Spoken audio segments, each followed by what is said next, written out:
Assalamualaikum warahmatullahi wabarakatuh. Halo teman-teman semuanya, kembali lagi bersama kita. Di video kali ini kita akan mereaction ya salah satu menteri kabinet merah putih yang lagi viral, yang sangat-sangat menghibur ya warga Indonesia. Salah satunya yaitu Pak Purbaya ya. Kita simak videonya teman-teman dari komentar-komentar para netizen. TikTok komentar tentang saya apa ya? Baca TikTok lihat komentar tentang saya. Katanya banyak gitu, ibu-ibu banyak yang begitu. Atau bolehlah. Tapi bukan bapak-bapak teman-teman aja yang begitu. Saya juga sama lihat TikTok komentar tentang saya apa ya? Karena dari situ kadang-kadang ada masukan-masukan yang menarik. Dan saya akan biasanya tindak lanjuti masukan-masukan dari teman-teman even di TikTok ya.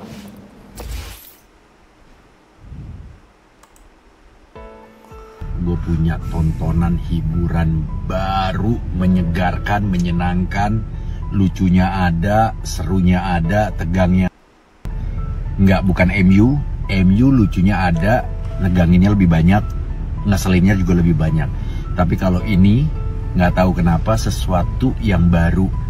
Jujur gue nggak begitu ngerti ekonomi, tapi sejak Menteri Keuangan Indonesia yang baru Pak Purbaya, yes, gue yakin di sini juga pasti banyak banget yang pada nontonin kalau beliau sudah muncul di media, ya, mau media sosial kek atau TV kek, nggak tahu kenapa bawaannya pengen banget dengerin ocehannya atau obrolannya Pak Purbaya. Ini sesuatu karakter yang menyegarkan, yang baru di dunia politik Indonesia. Bahkan Menteri Keuangan ini jadi bikin bahasa-bahasa ekonomi itu lebih mudah dimengerti. Betul. Dan gue semakin yakin kalau memang Pak Purbaya ini adalah orang pasar. Kan beliau sempat bilang, saya ini orang pasar, udah lama. Belum pada kenal saya ya. Wah, awalnya terkesan sombong. Tapi, kalau pas didengerin sekarang, diksi dan kosakatanya, yes. Oke teman-teman, jadi Pak Purbaya ini memang bahasa-bahasanya itu mudah dimengerti oleh Gen Z teman-teman. Daripada Menteri Keuangan sebelumnya.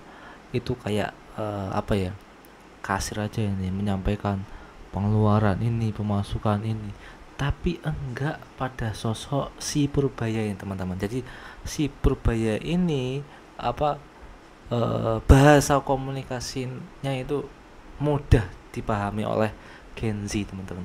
Makanya sekarang ini terutama di TikTok ya, itu lagi viral namanya Pak Purbaya ya, teman. Pak Bapak persis dan asli orang pasar. Nah, orang pasaran pasar, banget ya. Bahasanya, diksinya.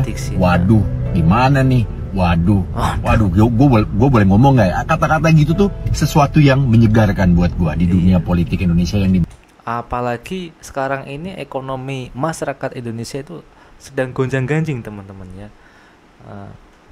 Hadirnya sosok Pak Purbaya ini bisa memberikan harapan ya, setidaknya memberikan optimisme kepada masyarakat teman-teman. Mana memang pejabat-pejabatnya public speakingnya bagus, tapi kinerjanya ya udah, gue nggak mau ngebahas tentang politik ya. Tapi yang jelas di sini Pak Purbaya adalah karakter yang menyegarkan, yang bikin suasana dunia politik dan juga perekonomian Indonesia lebih menyegarkan. Seruan DPR untuk Purbaya, stop komentar sana-sini, fokus saja bangun ekonomi. DPR juga minta Purbaya selalu minta izin ke DPR. Ketua Komisi 11 DPR, Misbahun, menegur Menko Purbaya agar tak sering singgung urusan kementerian lain. Ia minta Purbaya fokus ke arah ekonomi nasional dan menilai gaya komunikasinya terlalu koboi. Purbaya sempat bilang akan potong dana MBG yang tidak terpakai dan memindahkannya ke program lain. DPR menilai langkah itu tak bisa dilakukan sepihak tanpa persetujuan mereka. DPR minta Purbaya perkuat tim ekonomi dan perbaiki cara komunikasinya dengan DPR serta kementerian lain agar kebijakan fiskal tak timbulkan polemik publik. Selain kritik, DPR juga beri saran agar PPN diturunkan demi tingkatkan daya beli rakyat dan perkuat kelas menengah yang kini tertekan. Akankah Purbaya lebih menjaga perkataan setelah adanya kritik ini? Ya, silakan kalian bisa tulis kolom komentar, bisa berdiskusi di komentar ya. Apakah si Purbaya ini menjaga perkataannya atau tidak ya? Silakan tulis di kolom komentar. Perbaikan ekonomi yang akan kita ciptakan ke depan bukan susah.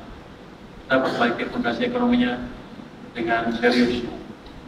dengan betul-betul saya akan mengerahkan seluruh kemampuan saya yang ada. Kita sudah punya pengalaman yang cukup dan kita punya strategi yang pas untuk menciptakan laju pertumbuhan yang lebih cepat lagi. Jadi Anda siap-siap kaya bersama dengan saya. Terima kasih.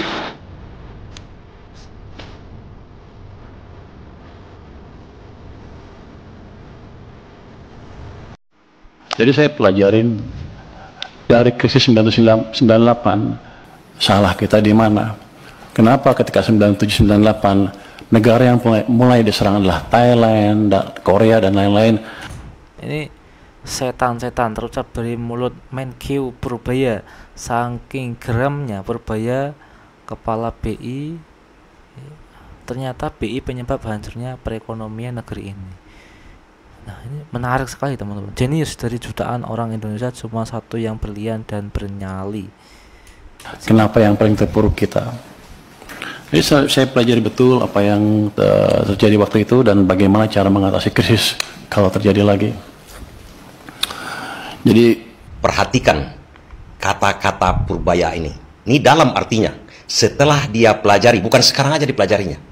Itu by data berdasarkan analisis dia sebagai ekonom, penyebab krisis kita ini dari 98, penyebab hancurnya ekonomi kita ini sampai sekarang tidak membaik, itu siapa? Dan kenapa? Setelah dia mengatakan BI, Bank Indonesia itulah penyebab kehancuran kita selama ini, kenapa Purbaya gugup setelah itu? BI kita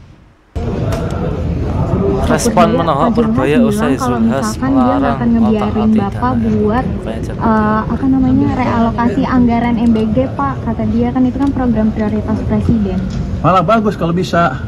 Tapi kalau nggak bisa ngabisin, uangnya di mana? Dianggurin aja. Kan saya bayar bunga, itu aja. Jadi kita dorong supaya nggak bisa, malah itu yang tujuan kita. Didorong supaya saya nggak bisa ngambil anggarannya, karena anggarannya habis. Itu kan bagus.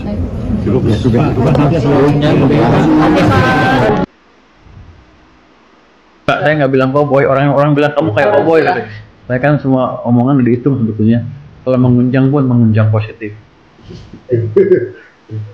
Jadi kalau dia kan nggak ngapa-ngapain, lebih baik mengunjang positif. Jadi sebenarnya semua dihitung. Kayaknya sembarangan, tapi enggak, udah kita hitung. Karena pengalaman saya kan sudah cukup lama di pasar dan di ekonomi udah muter-muter. 3 Menko sudah saya dudukin, perekonomian, polhukam, maritim, KSP sudah, dan juga pernah menjalankan tim debat online dulu 3 tahun dari 2016 sampai 2019. Yang hasilnya cukup bagus loh. Kita menjindangkan setiap hari itu, setiap Senin ya, 7 kasus. Total yang kita beresin itu 193 kasus dari 300 yang dilaporkan yang bisa diselesaikan 190. Ini gambar uang pemerintah di bank sentral. Jadi selama ini bilang nggak punya duit, tuh duitnya numpuk. Itu dari bulan ke bulan sempat 800 triliun untuk 2038. Baik teman-teman, jadi itu salah satu beberapa cuplikan video mengenai Menteri Keuangan Purbaya ya. Sekarang ini banyak sekali yang sedang membahas Pak Purbaya karena gaya komunikasinya yang sangat memberikan harapan kepada masyarakat Indonesia, terkhususnya Gen Z ya. Bagaimana pendapat kalian terkait Menteri Keuangan Pak Purbaya ini? Silahkan kalian bisa berdiskusi, berkomentar di bawah ini ya teman-teman. Sekian dari kami, assalamualaikum warahmatullahi wabarakatuh. Salam semuanya.